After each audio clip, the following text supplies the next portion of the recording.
ఓం హరి ఓం.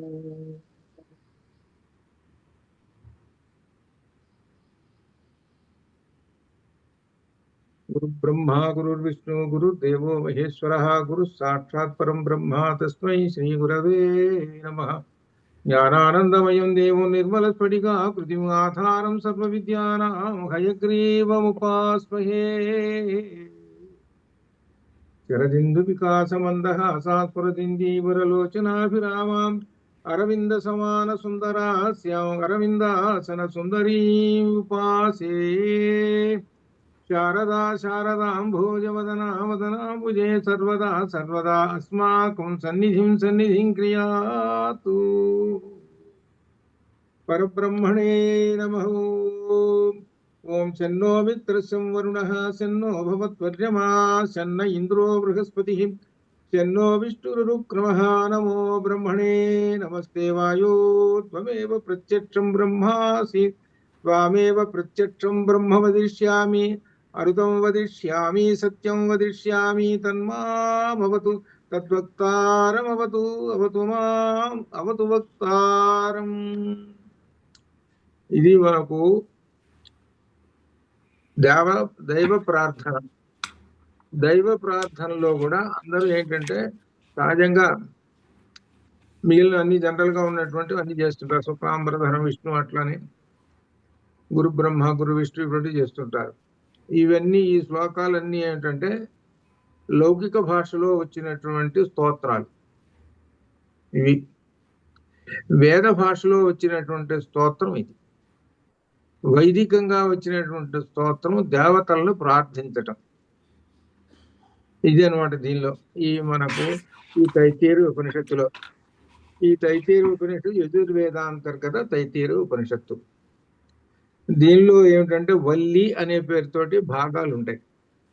3 భాగాలు: శిక్షావల్లి, బ్రహ్మవల్లి, భృగువల్లి అనేటువంటి దీనిలో 3 భాగములుగా ఉంటాయి. ఈ 3 భాగాలలో వరుసగా శిక్షావల్లిలో 12 అనువాకాలు, మళ్ళీ భాగాలు, దానిలో అనువాకంలో మళ్ళీ సూత్రాలు.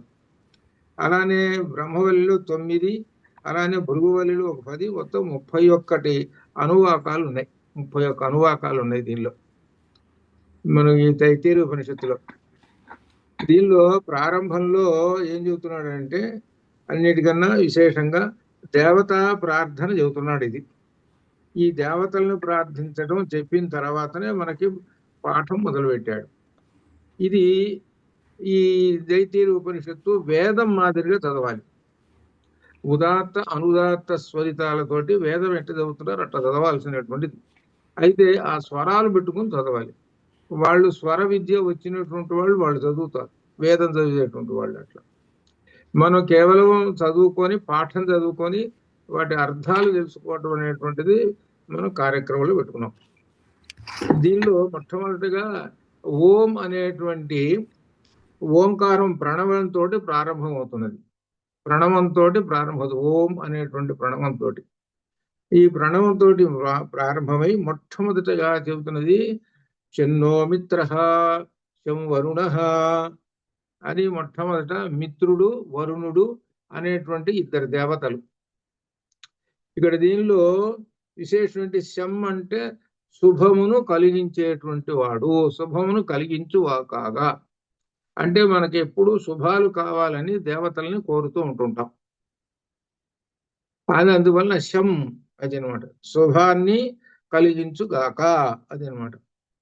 ఎవరు ఏ దేవత అంటే మిత్రః, మిత్రుడు అనేటువంటి దేవత. ఇక్కడ మిత్రుడు అనేటువంటి దేవత ఎక్కడ ఉన్నాడు, వివరాలు ఏమిటనంటే ఋగ్వేదంలో ఉన్నాయి. ఇప్పుడు మనం చదువుకునేటువంటి దేవతలందరూ ఋగ్వేదంలో ఉన్నారు. ఋగ్వేదంలో మిత్రుడికి కొన్ని మంత్రాలు, అట్లనే తర్వాత చాలా విష్ణువుకి మంత్రాలు అట్లా అనమాట. ఈ విధంగా మంత్రాలు ప్రత్యేకంగా ఉన్నాయి. అవి దానిలో ఏం చెబుతున్నాడంటే మిత్రుడు మొట్టమొదట అడుగుతున్నాడు. మిత్రుడు అనేటువంటి పదానికి సూర్యుడికి ఇంకొక పేరు మిత్రుడు. సహజంగా స్నేహితుడు అనేటువంటి అర్థం లౌకిక భాషలో చెప్పుకుంటాం. ఇక్కడ మిత్రుడు అని అంటే సూర్యుడు అనమాట. ఆ సూర్యుడు మనకు శుభాన్ని కలుగజేయుగాక. నహ అనేటువంటి శబ్దం ఎక్కడి నుంచి వచ్చింది? దకారాంత అస్మశబ్దం యొక్క ద్వితీయ బహువచనం. నహ మమ్ములను. అది నహ అంటే మమ్ములను. మమ్ములను అందుట్లో బహువచనం వేస్తున్నారు చూడండి. మమ్ములను మిత్రుడు శుభమును కలిగించు, అంటే మాకు మిత్రుడు శుభములను ఇచ్చుగాక అనేటువంటి భావం. మిత్ర నహ శం. నహ మాకు మమ్ములను శం సుఖముగా చూచుగాక లేకపోతే ఇచ్చుగాక అనేటువంటి భావం. అది మిత్రుడు అడిగాడు. వరుణ తర్వాత దేవత వరుణ వస్తున్నాడు. వరుణ దేవుడు శం శుభమును ఇచ్చుగాక, నహ మమ్ములను. ఇక్కడ మిత్రుడు వరుణుడు అనేటువంటి ఇద్దరు దేవతలు విడివిడిగా ఋగ్వేదంలో ఉన్నారు. మరలా ఋగ్వేదంలో మిత్రావరుణ ఇద్దరు కలిసి ఒక మంత్రాలు ఉన్నాయి మళ్ళీ ఋగ్వేదంలో. అందుకని ఏం చెప్పారనంటే వేదాలు మొట్టమొదటి ఏమిటి? ఋగ్వేదం. కాబట్టి ఋగ్వేదాన్ని అధ్యయనం చేసుకుంటే మొట్టమొదట ఆ దేవతల పేర్లు ఏమిటో అక్కడ విశేషాలు తెలుస్తాయి. అందుకని ఋగ్వేదంలో ఉన్న విశేషాలు తెలుసుకుంటే ఆ విశేషాలు బట్టి మిగిలిన 3 వేదాలు తెలుసుకోవచ్చు. అంటే ఒకటి తర్వాత 2, 3 అట్లా ఒకటి వదిలేసేసి 2, 3 పెట్టుకుంటే ఆ ఒకటిలో ఉన్న విశేషాలు రావాలిగా. అందుకని మొట్టమొదటి ఋగ్వేదం. ఆ ఋగ్వేదంలో దేవతలు, ఆ దేవతల పేర్లు చెబుతున్నారు అనమాట. శన్నో ఇంద్ర బృహస్పతి. శన్నో ఇంద్ర బృహస్పతి. శం అంటే శుభమును కలిగించుగాక అన్ని సామాన్యంగా అంతరర్థం. నహ అంటే మమ్ములను, అంటే అస్మత్ శబ్దం యొక్క ద్వితీయ బహువచనం ఇట్లనమాట. ఇది చెబుతూ ఇంకా వరుణ వరుణుడు శుభమునిచ్చుగాక. అర్యమ అర్యముడు. నహ మనకు. శం భవతు శుభాన్ని కలిగించుగాక. ఇంద్ర ఇంద్రుడు కూడా. బృహస్పతి ఇంకా బృహస్పతి కూడా. ఇంద్రుడు బృహస్పతి కూడా. ఇంద్రుడు అనేటువంటి ఆయన ఋగ్వేదంలో పెద్ద దేవత. ఋగ్వేదంలో ఇద్దరు పెద్ద దేవతలు, అంటే ముఖ్యమైనటువంటి అతి ముఖ్యమైనటువంటి దేవతలు ఋగ్వేదంలో ఇద్దరు ఎవరంటే ఒకళ్ళు అగ్నిదేవుడు, ఇంద్రుడు. రెండో దేవుడు ఇంద్రుడు. అక్కడ ఇంద్రుడు అని అంటే మనకు పురాణాల్లో చెప్పే ఇంద్రుడు కాదు. అక్కడ ఇంద్రుడు అనేటువంటి ఆయన పరమాత్మగా ఆయన అర్థం చేసుకోవాలి అక్కడ ఇంద్రుడిని. అలా అనమాట. అందుట్లో ఋగ్వేదం ప్రారంభంలో ఎలా ఉంటుందంటే మొట్టమొదట అగ్నిదేవుడు వస్తాడు ఋగ్వేదంలో. అగ్నిదేవుడు వచ్చి ఆ మంత్రం కూడా ఎలా ప్రారంభం అవుతుందంటే ఋగ్వేదంలో ఆతోటే మొదలవుతుంది. ఋగ్వేదం పుస్తకం తీయంగానే మొట్టమొదటి ఆ అక్షరం ఏమిటి? అగ్నివేళే పురోహితం యజ్ఞస్వ దేవం ఋత్విజం భవతారం రత్తధాతమం. అగ్నివేళే అగ్ని ఆ అనే అక్షరం ఏమిటి? అక్షరాణం అకారోస్మి. అంటే అకారము అక్షరములన్నిటిలోనూ ఉంటుంది. అకారము అనేటువంటిది ఎవరంటే పరబ్రహ్మ స్వరూపము.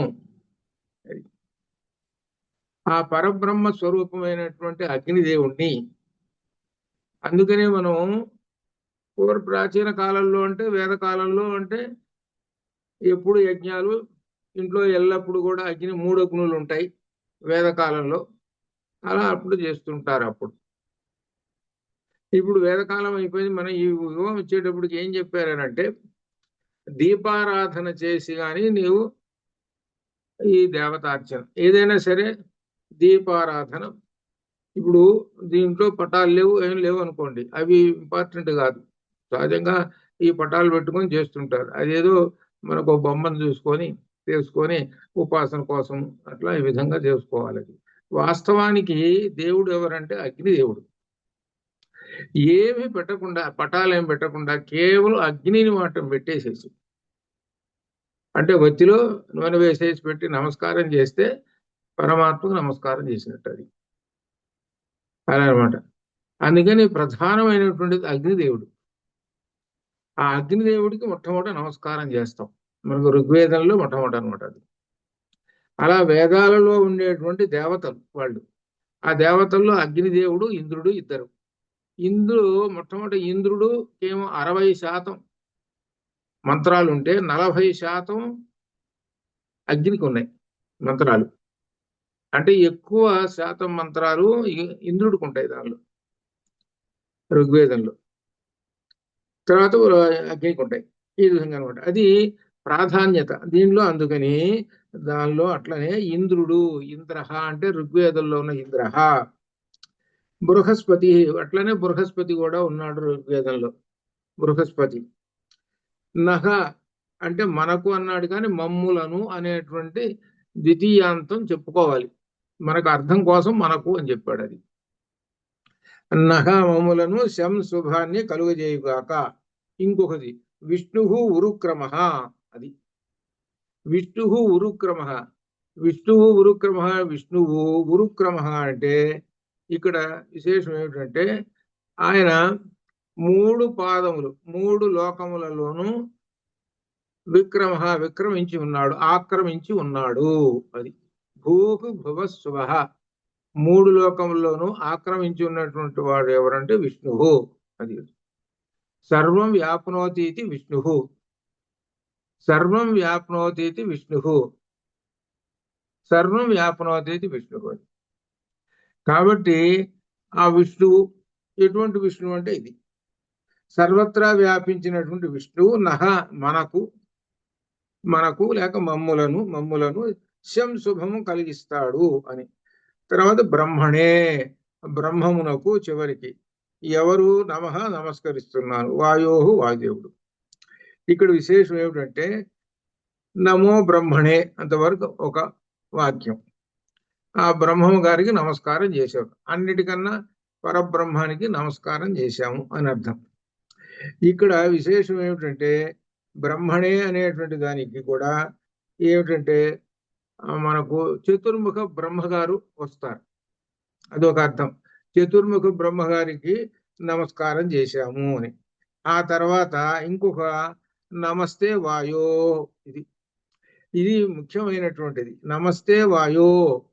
నమస్తే నమః ప్లస్ తే విడగొడితే తే నీకు నమః నమస్కారం, వాయోహో ఏ వాయువు నీకు నమస్కారము అని చెబుతున్నాడు.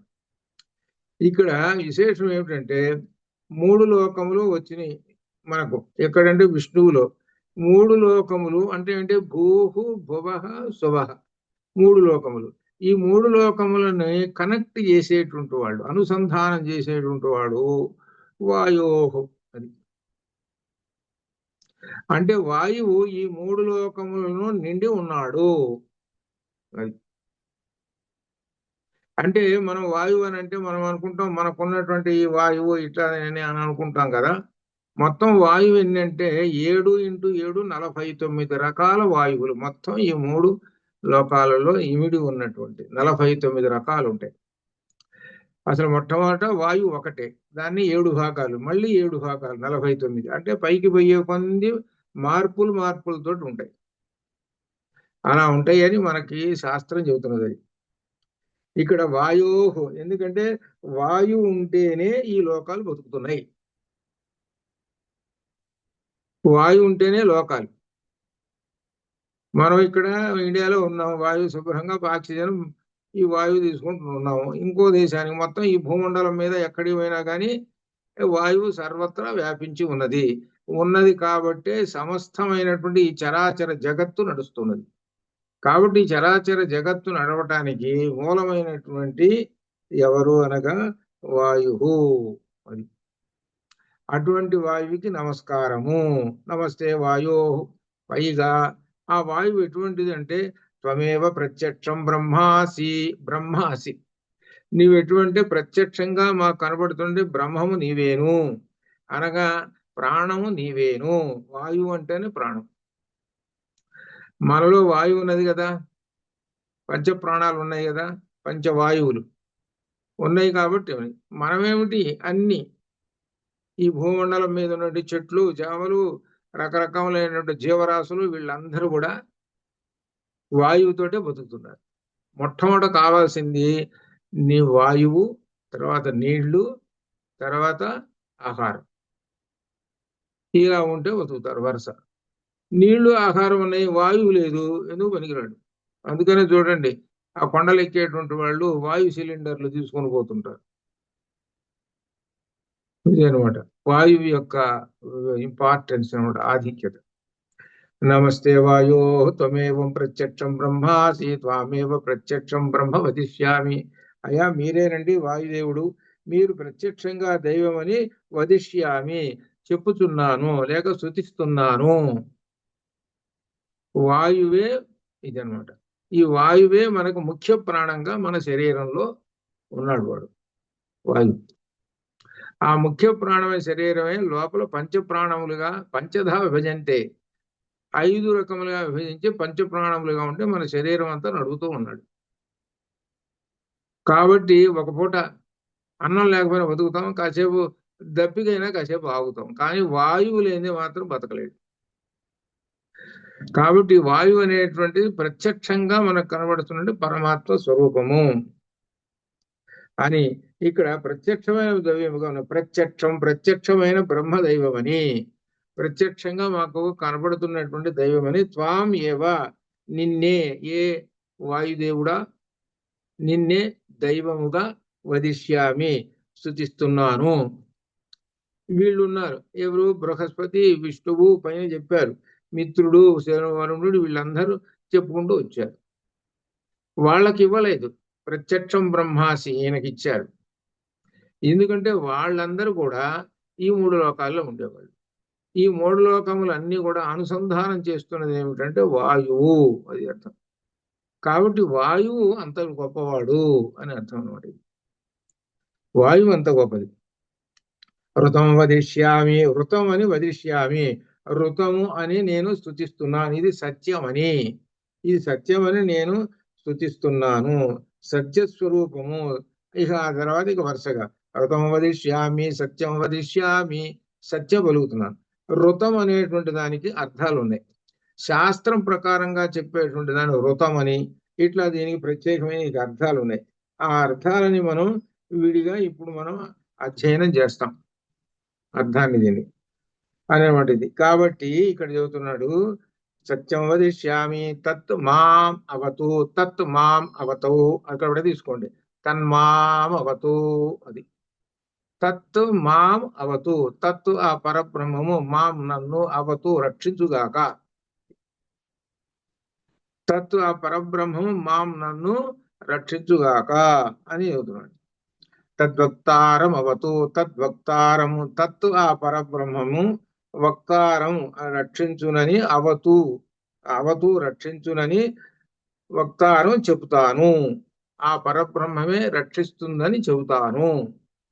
పరబ్రహ్మ రక్షిస్తుంది, పరబ్రహ్మ రక్షిస్తుంది అని చెబుతాను కూడా, రక్షించేదే పరబ్రహ్మ అని చెబుతాను. అవతు మాం, అవతు అంటే రక్షించుము, రక్షించుగాక, అవతు అనేది రక్షించుగాక, మాం నన్ను, అవతు రక్షించుగాక, అవతు వక్తారం, అలానే అవతు రక్షించునని వక్తారం చెబుతుంటాను అని, ఈ విధంగా వక్తారం ఆచార్యుని అవతు రక్షించు. ఇంకా 2 అర్థాలుగా చెబుతున్న అర్థాలు ఏమిటి, నన్ను అవతు రక్షించుగాక, వక్తారం ఆచార్యుని అవతు రక్షించుగాక, నన్ను రక్షించుగాక, ఆ గురువు గారిని రక్షించుగాక అని అంటున్నారు. అంటే గురువు గారి ముందు ఈ శిష్యుడు కూర్చొని చెబుతున్నాడు. ఇక్కడ ఏంటంటే నేను రక్షింపబడుగాక అని అనుకుంటే ఎట్లా, శిష్యుడు గురువు గారు కూడా కల్పిస్తున్నాడు. గురు శిష్యులు ఇద్దరు అనమాట. ఇక్కడ మనకు ఒక విశేషం, విద్య అంటే గురు శిష్యుల మధ్యలో ఉన్నటువంటి ఒక సంబంధము విద్య అనేటువంటిది. విద్య నేర్చుకో అంటే అర్థం ఏమిటి, గురు శిష్యుల మధ్య ఉన్నటువంటి విద్య, అది సంబంధము, ఆ సంబంధాన్ని విద్య అంటారు. ఈ విద్య ఎప్పుడు శోభిలుతూ ఉంటుందంటే గురు శిష్య సంబంధంతో శోభిలుతూ ఉంటుంది. అది అంటే గురువు లేకుండా ఈ శిష్యుడు గారు విద్యను పట్టుకోలేడు. అలానే గురువు గారు తనది విద్య వచ్చింది, దాన్ని పంచిపెట్టాలి, అందరికీ ప్రసాదం ఇవ్వాలి, అని అనుకుంటే శిష్యుడు ఉండాలి. శిష్యుడు లేకపోతే ఆ గురువు గారికి ఇంత చదువు ఉన్నది, ప్రయోజనం ఏముంది? శిష్యుడు లేకపోతే ప్రయోజనం ఉంది ఏమి లేదు. అలానే శిష్యుడికి ఏమిటి? నేను నేర్చుకోవాలి కాబట్టి గురువు గారు. కాబట్టి ఈ రెండిటి మధ్యలో ఉన్నటువంటి లింక్, ఈ సంబంధం అనేటువంటిది ఏమిటి? విద్య. అది అనమాట. కాబట్టి ఈ విద్య అనేటువంటి అంత గొప్ప విశేషమైన విద్య అంటే అది. కాబట్టి ఈ విద్య అనేటువంటిది చాలా మంది అనుకుంటారు ఏమిటనంటే, స్కూల్కి వెళ్ళారు పిల్లలు. ఎందుకు వెళ్ళారండి? విద్య. వెళ్ళారు సరేనండి, అక్కడ ఎవరున్నారు? గురువు గారు ఉన్నారు. సరే, గురువులు ఒక్కళ్ళే ఉన్నారు, శిష్యులు అసలు లేరు. అప్పుడు గురువు గారు ఏం చేస్తాడు? స్కూల్ మూసేసుకుంటాడు. శిష్యులు అందరూ ఏరారు, గురువులు లేరు, ఏం చేస్తారు? స్కూల్ మూసేసుకుంటారు. అంటే ఈ మధ్యలో ఏది ఉంటే నడుస్తూ ఉన్నది? అది స్కూల్ నడుస్తున్నదండి అని అన్నారనుకోండి, అంటే అర్థం ఏమిటి? గురు శిష్యులు ఇద్దరు ఉన్నారు, ఇద్దరు అధ్యయనం చేస్తున్నారు అని అర్థం. అది అప్పుడు విద్య నడుస్తూ ఉన్నది అని అర్థం అనమాట. ఇది దీనిలో చెబుతున్నటువంటి మొట్టమొదట శన్నో మిత్ర, మిత్రుడు మాకు సుఖమునిచ్చుగాక అని అన్నారు. మిత్రుడు సుఖమునిచ్చుగాక అంటే అర్థం ఏమిటి? సుఖం అనేటువంటి దానికి ఏమిటనంటే, హాయిగా మనం ఫ్యాన్ వేసుకొని కూర్చున్నాం, రకరకాల సుఖాలు ఇవన్నీ ఉంటావే, ఆ సుఖాలు కాదు. ఇది ఏం సుఖం అంటే ప్రాణవృత్తికి సంబంధించినటువంటి సుఖము. అంటే ప్రాణవృత్తి కంటే ప్రాణానికి, మనకు లోపల ప్రాణం ఉంది కదా, మనం చదువుకున్న లోపల ఇంత క్రితం ముఖ్య ప్రాణం అనేటువంటి చదువుకున్నాం. ముఖ్య ప్రాణం, ఆ ముఖ్య ప్రాణానికి ఏమిటనమాట? ఈయన ఆ ప్రాణవృత్తికి సుఖమునిచ్చుగాక అని అర్థం. అది ఇదే అర్థం. మిత్రుడు ముఖ్య ప్రాణం, లోపల ఉన్నట్టు ముఖ్య ప్రాణం అని ఒక అర్థం. మరి రెండో అర్థము, మిత్రుడు అంటే సూర్యుడు అని అర్థం. సూర్యుడు వచ్చాడండి 6 గంటలకి, సాయంకాలం 6 గంటలు దాకా ఉన్నాడు, అప్పుడు ఈ భాగాన్ని ఏమంటాము? ఉదయం 6 గంటల నుంచి సాయంకాలం 6 గంటల దాకా ఉన్నటువంటి భాగాన్ని పగలు అంటాం. ఇంగ్లీష్లో డే అన్నారు, లేదా రాత్రి వచ్చేటప్పుడు నైట్ అంటుంటారు. అంటే సూర్యుడు వెళ్ళిపోయినాడు అప్పుడు రాత్రి అంటున్నారు.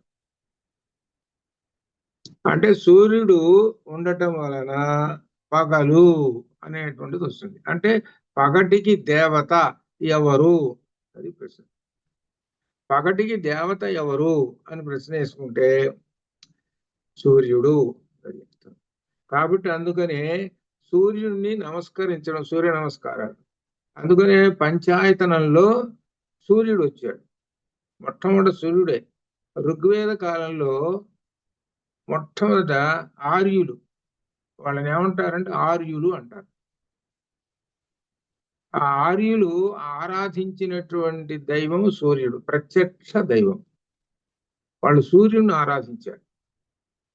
తర్వాత క్రమక్రమంగా ఇంకా పంచాయతనంలోకి వచ్చింది. పంచాయతనం అయిపోయిన తర్వాత ఇంకా క్రమక్రమంగా ఆ రోజు వచ్చింది. ఆ రోజు ఏంటి? కుమారస్వామి. అప్పుడు షణ్మతాచార్య, స్థాపనాచార్య అని శంకరులు. కాబట్టి ఆరుగురు దేవతలు కూడా వైదికానికి సంబంధించినటువంటి వాళ్ళేను. అది వీళ్ళల్లో ఎవరినైనా మనం ఆరాధించిన వైదికాన్ని పట్టుకున్నట్టే, అది అర్థం. అది అదనమాట. ఇది ఇక్కడ మిత్రుడు అనేటువంటి దానికి రెండు అర్థాలు. ప్రాణవృత్తికి సంబంధించినటువంటి దేవత ఒకటి, రెండోది ఏమిటంటే పగటికి అభిమాన దేవత. అది మిత్రుడు అనేటువంటి దానికి ఈ అర్థం మనకు ఈ దీనిలో తైతీరం దీని ప్రకారంగా తెలుసుకుంటున్నారు. మిత్రుడు అని అనమాట. మిత్రుడు మాకు సుఖమునిచ్చుగాక. అలానే వరుణుడు మాకు సుఖమునిచ్చుగాక. వరుణుడు అనేటప్పటికి మనకి ఏమని చెబుతామంటే నీళ్ళకి దేవత, నీరు, జలాధి దేవత వరుణుడు. ఏదో అంటుంటారు చూడండి, వరుణుడు కటాక్షించాలండి అంటే అర్థం ఏంటి? వర్షం పడాలి, నీళ్లు, అదే అర్థం అనమాట. అదే ఆ వరుణుడు అనమాట, జలాధి దేవత వరుణుడు అనమాట. ఇక్కడ ఏం చెబుతున్నారంటే, ఇక్కడ అర్థము వరుణుడు అంటే అపాన వృత్తికి, రాత్రికి భౌతిక ఇది అర్థం. ఆయనేమో ముఖ్య ప్రాణానికి ఎవరు మిత్రుడు, వరుణుడేమో అపాన వృత్తికి, అపాన వాయువుకి, ప్రాణ వాయువు ఆయన, ఈయన అపాన వాయువు ఈయన. మిత్రుడేమో ప్రాణవాయువుకి, వరుణుడేమో అపాన వాయువుకి. ప్రాణవాయువు ఉన్నది కాబట్టి లోపల తింటుంది, లోపల పోతుంది, మనం తింటున్నది. లోపల అపానం ఉన్నది కాబట్టి తిన్నది ఆపేస్తుంటుంది, టాప్ ఆపేసేసి ఏం చేస్తుంటుందంటే లోపల ఆ వండటం ఇదంతా కార్యక్రమాలు చేస్తుంటుంది.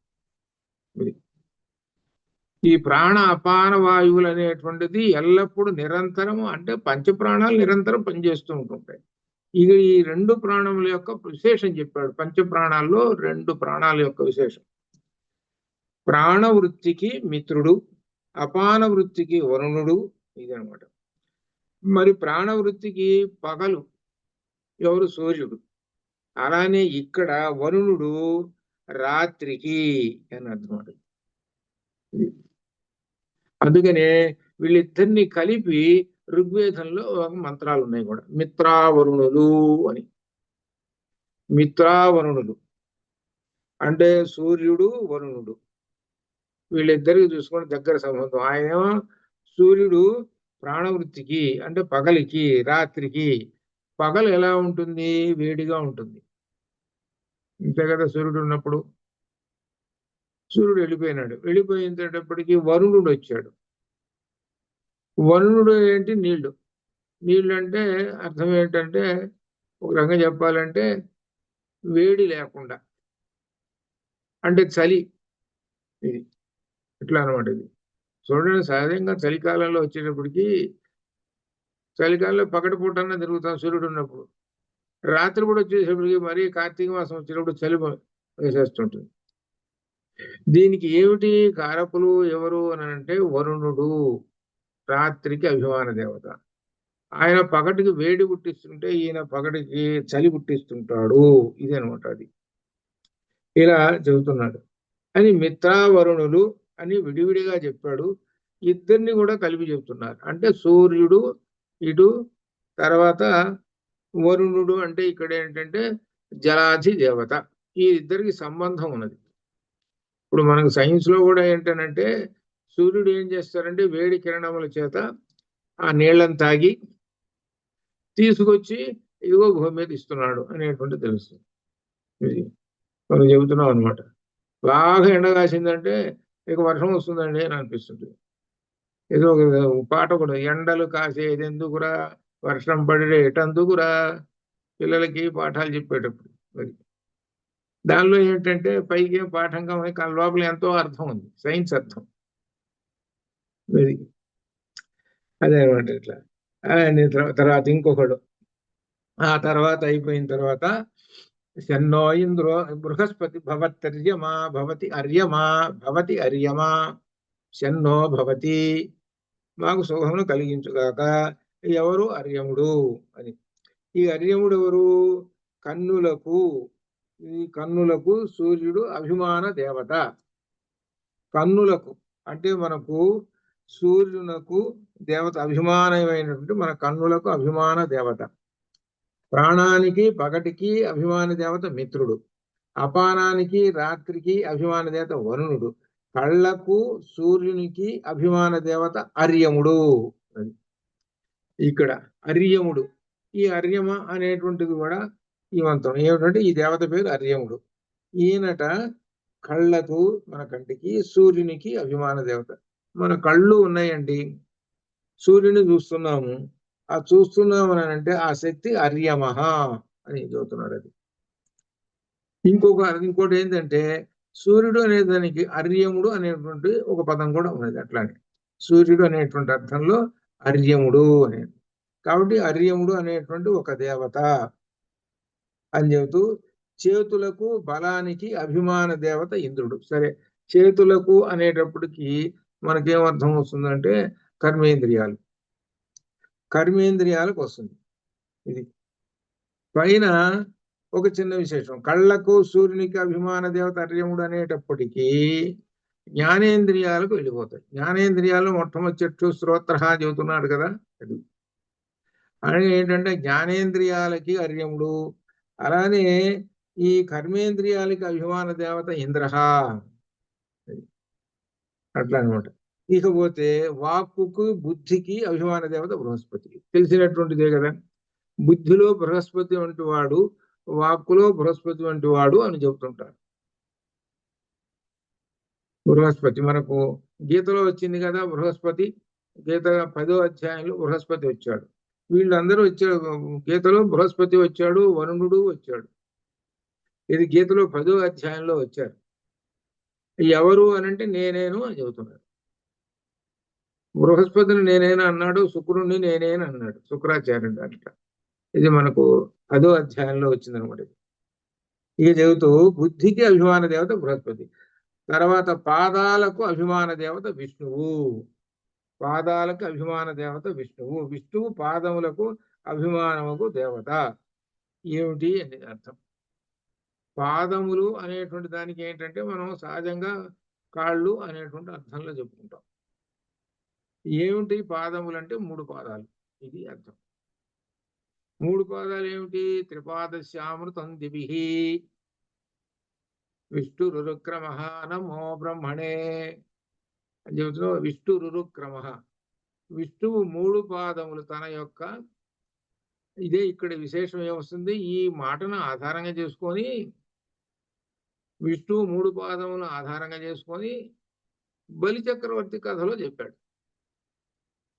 బలి చక్రవర్తి కథలో వామనుడుగా వచ్చాడుగా ఆయన, పొట్టివాడు. ఈ పొట్టివాడు ఏముందిలే 3 అడుగులే కదా అడిగింది, ఈయన పాదం ఎంత ఉంది, మహాది బెత్తడంత ఉంటుంది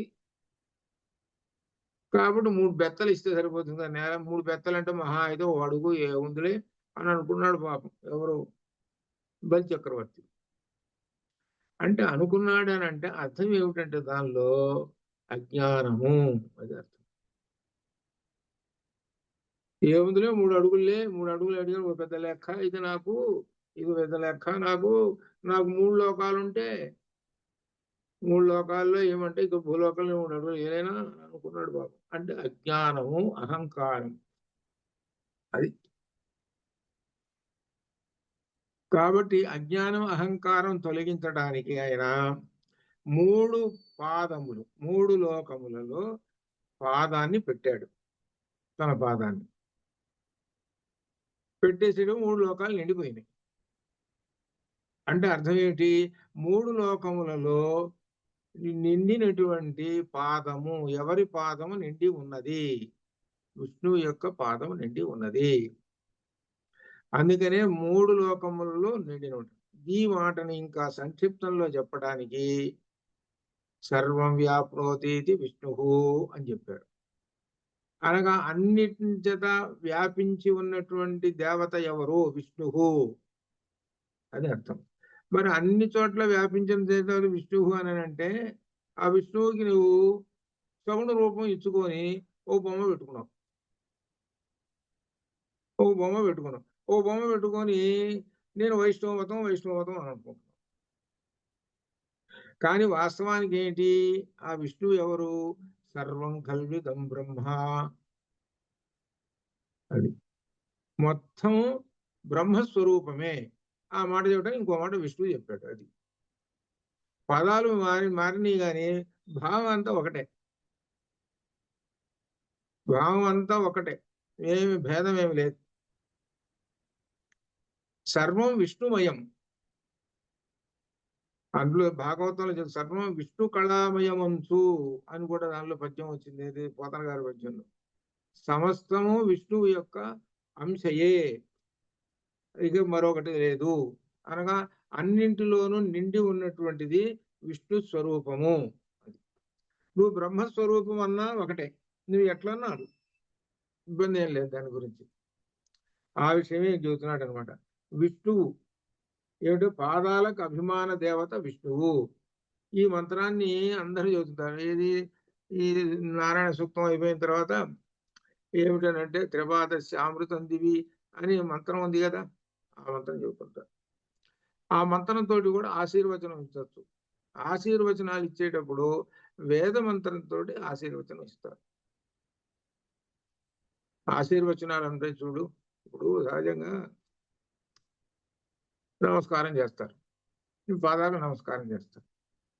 ఏం రాదనుకోండి వాళ్ళు, ఏం రాదన్నట్టు వాళ్ళు ఏమంటారు, నాకు బాగుండు అని అంటారు, ఇంకంతే.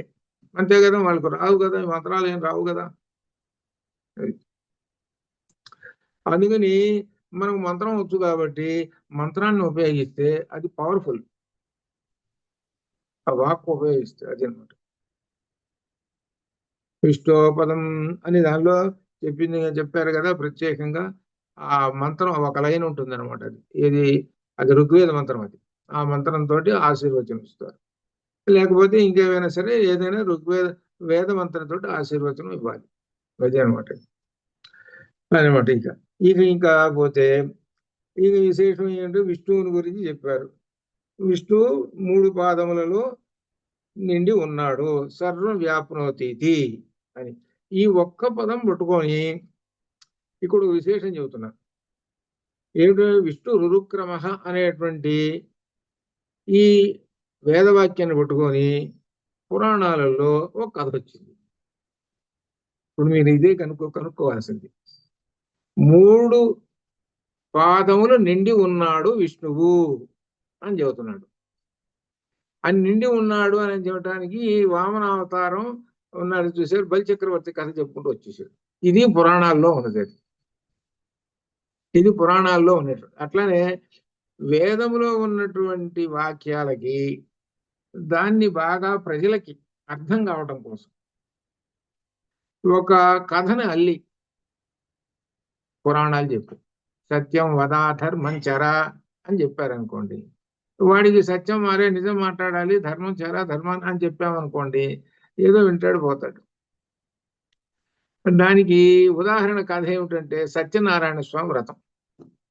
అది ఎందుకంటే సత్యనారాయణ స్వామి వ్రతంలో 4 విధములైనటువంటి సత్యం చెప్పాడు. కానీ దాన్ని అర్థం చేసుకొని పాటించేటువంటి వాడు సత్యంను పాటించేటువంటి వాడు. అంటే ఏంటి, ప్రజలకి వేదములో ఉన్న సారము కథారూపంలో ప్రజలకి, సామాన్య ప్రజలకి అర్థం కావాలి. అందుకోసం వ్యాస మహర్షి పురాణాలు రాశాడు. అది అర్థం. ఇది అర్థం. వేదం ఎవరికి అర్థమవుతుందో అర్థం కాదు. ఇప్పుడు వేదం పాఠం చదువుతుంటాడు ఆయన స్వరయుక్తంతో, ఏమండి ఈ మంత్రానికి అర్థం తెలుసా అంటే, అర్థం మాత్రం తెలియదండి, వేదం చదవటం వచ్చండి అంటారు ఎక్కువ మంది. ఈ తక్కువ మంది, ఒకరో ఇద్దరు ముగ్గురు వాళ్ళకి వేద మంత్రాలకు అర్థం తెలుసు. ఎక్కువ మందికి తెలియదు. వాళ్ళు ఏం చేస్తారంటే స్వరయుక్తంగా చదవటం ఇవ్వండి. నేను అడిగా కొంతమందిని, ఈ మంత్రాలకు అర్థం తెలుసా మీకు అని. అర్థం మాత్రం తెలియదండి, స్వరయుక్తంగా చదవటమే అని అన్నారు.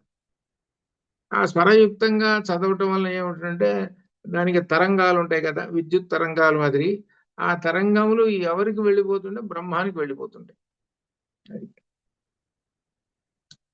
అందువల్ల అనమాట. అది అర్థం తెలుసుకొని చేస్తున్నాడు అనుకోండి ఇంకా ఎక్కువ ప్రయోజనం. అందుకనే మనం అర్థం తెలుసుకొని లలిత కానీ ఏదైనా సరే విష్ణు సహస్రం కానీ అర్థం తెలుసుకొని చదువుతుంటుంటే అది ఇంకా విశేషమైనటువంటిది అని అనమాట. అని ఇంకా చెబుతూ దీనిలో విష్ణువుని గురించి చెప్పారనమాట. ఈ విష్ణువు గురించి చెప్పి తర్వాత బుద్ధికి అభిమాన దేవత ఎవరు అని అంటే బృహస్పతి గారు అని చెప్పారు. అలానే 3 పాదములు నిండి ఉన్నటువంటి వాడు ఎవరంటే విష్ణువు, అనగా 3 లోకములు అని అర్థం అనమాట. 3 లోకములను ఆక్రమించి ఉన్నటువంటి వాడు విష్ణువు. సర్వం వ్యాపునోతీతి విష్ణువు. ఈ దేవతలని గురించి మనం అర్థం చేసుకున్నాం. మిత్రుడు, వరుణుడు అనేటువంటి వాళ్ళిద్దరూ పగలు రాత్రికి అభిమాన దేవతలు. మిత్రుడు, వరుణుడు ప్రాణవాయువుకి, అపాన వాయువులకి. అంటే ఏంటి, మొట్టమొదటి చెబుతున్నది ఏంటంటే శన్నో మిత్ర అన్నాడు. మిత్రుడేంటి, ప్రాణవాయువు. ప్రాణం లేకపోతే అసలు మనిషి ఎక్కడున్నాడు? ఎత్తుగడ ఎట్ట మొదలు పెట్టాడు చూసారా? మరి విష్ణువు చెప్పాడా? చెప్పలేదు. ప్రాణం గురించి చెప్పాడు మొట్టమొదటి. ఆ ప్రాణానికి దేవత ఎవరంటే మిత్రుడుట. అది ఇవి వరుసగా చెప్పుకుంటాం. అంటే మనిషి బతకాలి కదా ముందు. ఈ బతికినట్టు బతికితేనే కదా వీడు చదివేది. అది అని మిత్రుడు వరుణుడు వీళ్ళిద్దరికి చెప్పాడు. తర్వాత ఆ తర్వాత ఇంద్రియాలు ఉన్నాయి కదా, ఇది జ్ఞానేంద్రియాలు కర్మేంద్రియాలు ఉన్నాయి కదా మరి మనకి. ఈ జ్ఞానేంద్రియాలు కర్మేంద్రియాలు పనిచేస్తుంటేనే కదా మనం ఏమన్నా చేయగలిగేది. దానికి చెప్పాడు అనమాట. అర్యుడు అర్యముడు చెప్పాడు. అలానే ఆ తర్వాత బలం కావాలండి ఇంద్రుడికి. ఇంద్రుడు ఇన్ని ఉన్నాయండి బాగానే. నువ్వు చరించాలి, లోకంలో తిరగాలి. ఎలా తిరగాలి? వాక్కులు. ఎటువంటి వాక్కులు ఉండాలి? అది అర్థం. అందుకనే మనం ఏమంటారంటే బుద్ధిలో బృహస్పతి వంటి వాడు, వాక్కులో బృహస్పతి వంటి వాడు అని చెబుతారు. ఈ బృహస్పతిని గురించి దేవత ఋగ్వేదంలో ఉంది అనమాట. ఈ బృహస్పతి అనేటువంటి దేవత అనమాట విశేషంగా. అంటే ఏమిటనమాట? దేవతలలో దేవతల గురువు బృహస్పతి అండి అని పురాణం చెబుతున్నది. పురాణం చెబుతూ ఆయన బృహస్పతి ఏం చేస్తాడంటే బుద్ధిలో బృహస్పతి తెలివిగలవాడు, వాక్కులు చెబుతుంటాడు. అలా అనమాట. ఆయన ఆయన ఆ పురాణాల్లో ఎలా ప్రవర్తించాడు అనేటువంటి విషయం దీన్ని బట్టి అక్కడ మన కథల్లో తెలుస్తుంటుంది. ఆయన ఏ ఏ సందర్భాల్లో ఈ బుద్ధిని ఎలా ఉపయోగించాడు ఏమిటనేటువంటిది విషయాలు ఉంటాయి అని బుద్ధి సంగతి చెప్పాడు. విష్ణువు గురించి చెప్పాడు. ఇక అన్నిటికన్నా త్వమేవం ప్రత్యక్షం బ్రహ్మ దృశ్య వాయువు చెప్పుకుంటూ వచ్చాడు. ఈ వాయుదేవుడు కూడా చెప్పుకుంటాడు. వాయుదేవుడు అనేటువంటి ఆయన లేకపోతే అసలు లేనే లేదు. ఈ బ్రహ్మము అన్నిట్లా నిండి ఉన్నాడు. ఈ మూడు లోకములన్నిట్లోనూ నిండి ఉన్నటువంటి వాడు ఎవరంటే వాయువు. ఆ వాయువే బ్రహ్మము. నమస్తే వాయో త్వమేవం ప్రత్యక్షం బ్రహ్మాసి త్వామేవం ప్రత్యక్షం బ్రహ్మ వదిష్యామి అరుతం వదిష్యామి సత్యం వదిష్యామి తన్మామవతు తద్వక్తారమవతు అవతు మాం అవతు వక్తారం అని. ఓం శాంతి శాంతి శాంతి. దీనిలో ఋతం అనేటువంటి దానికి అసలు అర్థం ఏమిటంటే శాస్త్రముల యందు ఏదైతే విధింపబడి ఉన్నదో, శాస్త్రముల యందు ఒక విధి అనేటువంటిది చెప్పాడు.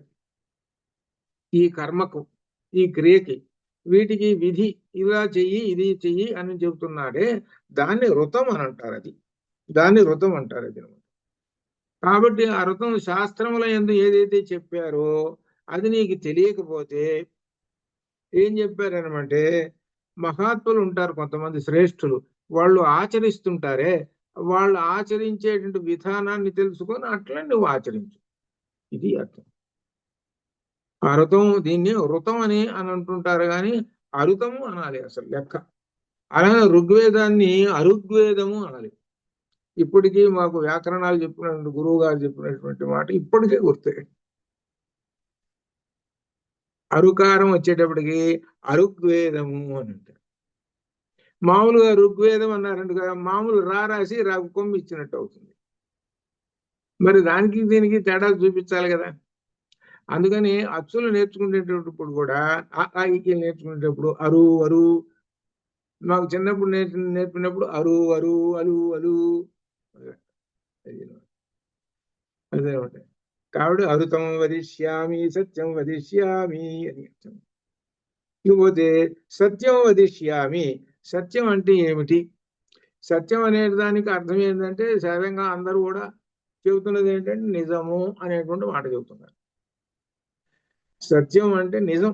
సత్యం చెప్పరా అని అంటుంటారు. నిజం అంటే ఏమిటంటే దీనిలో అర్థము ఒక నిశ్చయాన్ని, ఒక నిశ్చయమైనటువంటి ఒక అభిప్రాయాన్ని వాక్కు కర్మేంద్రియముల ద్వారా పెట్టడం ఇక్కడ ఉంది. ఇప్పుడు మీకు గుర్తు చేస్తా, ఎంతమంది గుర్తుకొస్తుందో చూద్దాం.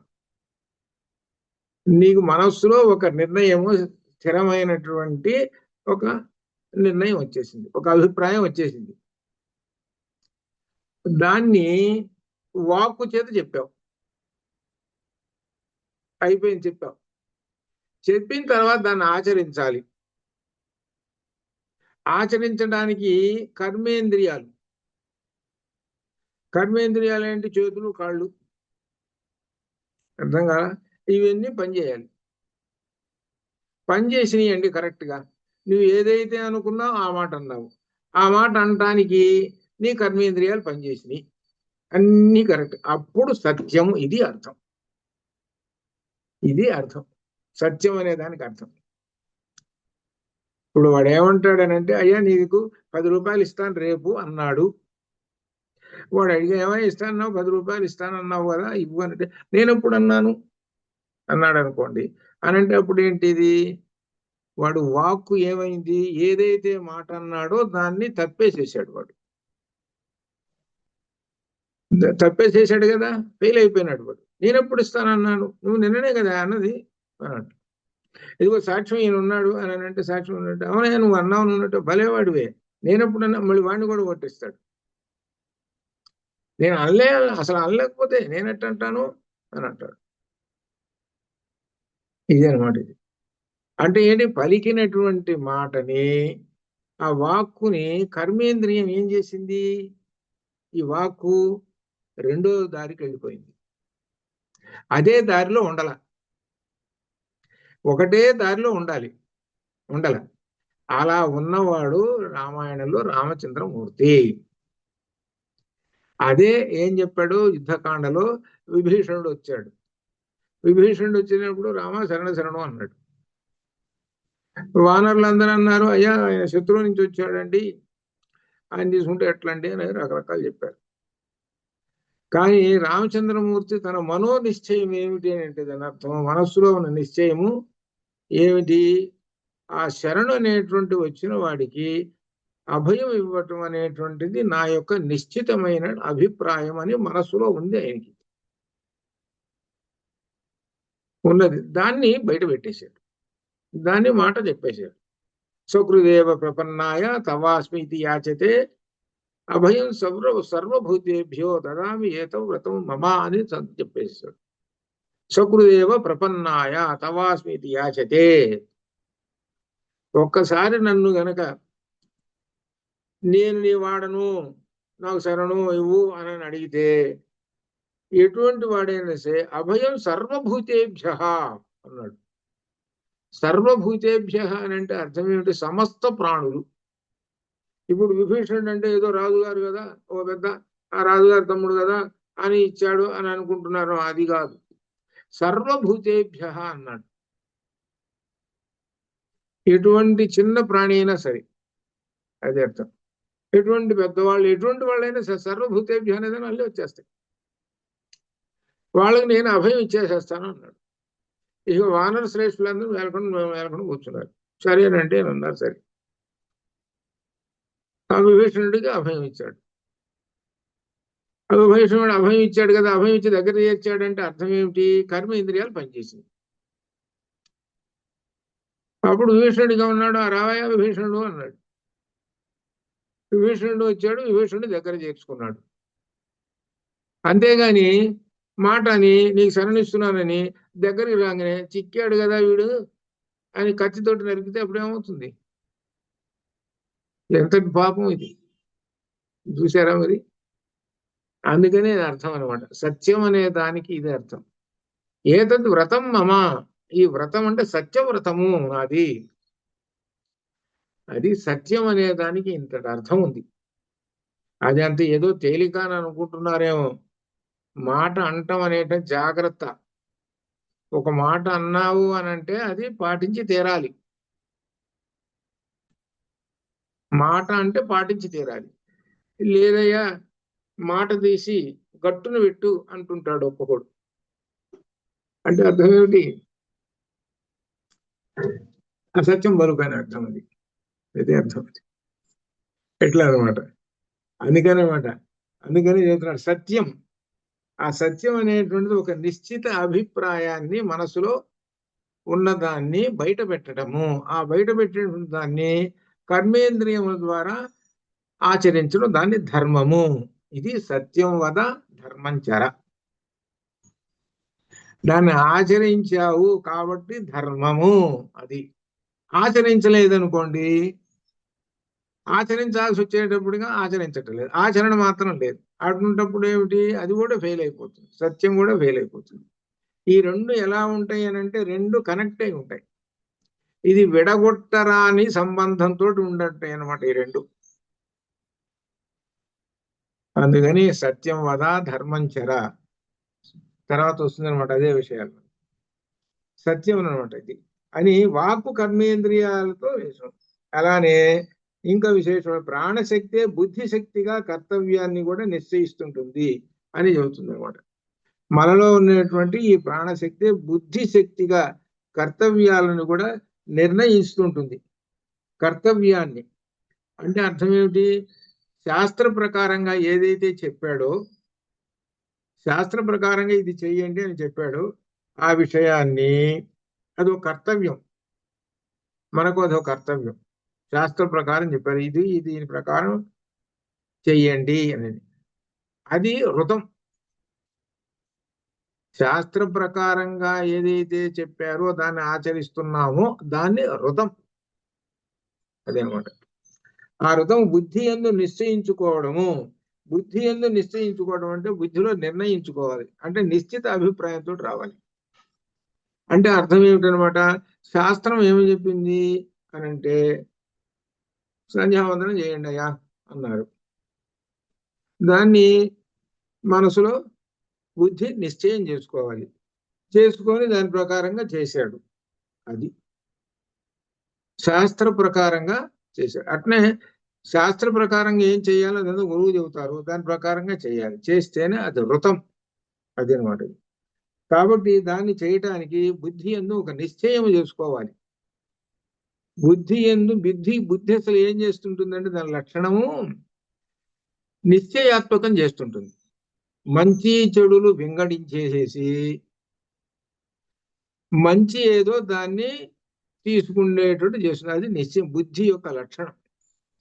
మనస్సు యొక్క లక్షణం ఏంటి? సంకల్పం చేయటం. మనస్సు ఏం చేస్తున్నాడు? సంకల్పం. ఏం చేస్తుందంటే మనస్సు సంకల్పం, నేను ఇదిగో ఈయనకి 10 రూపాయలు ఇవ్వాలి అని అనుకుంటున్నాను అని మనస్సు అనుకున్న దాన్ని బుద్ధి తీసుకుంటుంది. బుద్ధి తీసుకొని ఏం చెబుతుంది అని అంటే ఇది మంచి కార్యక్రమం, విహిత కార్యక్రమం, శాస్త్రం ప్రకారంగా చేయదగినటువంటి కార్యము, మంచిది, పుణ్యకార్యము, కాబట్టి ఓ మనస చెయ్యవోయ్ అని ఉంటుంది. చెయ్యవోయ్ అనేటప్పటికల్లా మనస్సు ఏం చేస్తుందంటే కర్మేంద్రియాలకి ఆజ్ఞ ఇస్తుంది. కర్మేంద్రియాలకు ఆజ్ఞ ఇచ్చి చేతులకు ఆజ్ఞ ఇస్తుంది. చేతులకు ఆజ్ఞ ఇవ్వటం వలన అప్పుడు చేసేస్తారు. కాబట్టి ఇప్పుడు బుద్ధి, మనస్సు, కర్మేంద్రియాలు, వీటికి మధ్యలో జ్ఞానేంద్రియాలు. జ్ఞానేంద్రియాలు ఎప్పుడు పనిచేస్తూనే ఉంటాయి కదా. ఎవరికి ఇస్తున్నావు? ఆయన చూస్తున్నావు, మాట్లాడుతున్నావు, చెవులు పనిచేస్తున్నాయి, ఎట్లా ఈ విధంగా జ్ఞానేంద్రియాలు ఇప్పుడు పనిచేస్తూనే ఉంటాయి. ఇప్పుడు ఏమిటనమాట? మనస్సు మొట్టమొదట ఏంటనమాట? కర్మేంద్రియాలు, మనస్సు, బుద్ధి ఏకంగా పనిచేయాలి. అది ఏకంగా పనిచేయాలి. మనస్సులో ఏదైతే అనుకున్నావో బుద్ధి అదే నిశ్చయం చేసేస్తుంటుంది, ఫైనల్ చేసేస్తుంది అనమాట. చేయగానే బుద్ధి ఫైనల్ చేయగానే వెంటనే కర్మేంద్రియాలు పనిచేస్తుంటాయి. ఏంటంటే ఇదంతా ఏంటంటే చెప్పేది సత్యము అనేటువంటి దాన్ని పాటించేవాడి లక్షణాలు ఇవి. దీనికి అన్యంగా ఉన్నాడు అనుకోండి, అప్పుడు ఏమవుతాడు? వాడు రకరకములైనటువంటి వాటిలోకి మార్గాల్లోకి వెళ్ళిపోతాడు. అంటే ఒకదానికి సంబంధం లేదు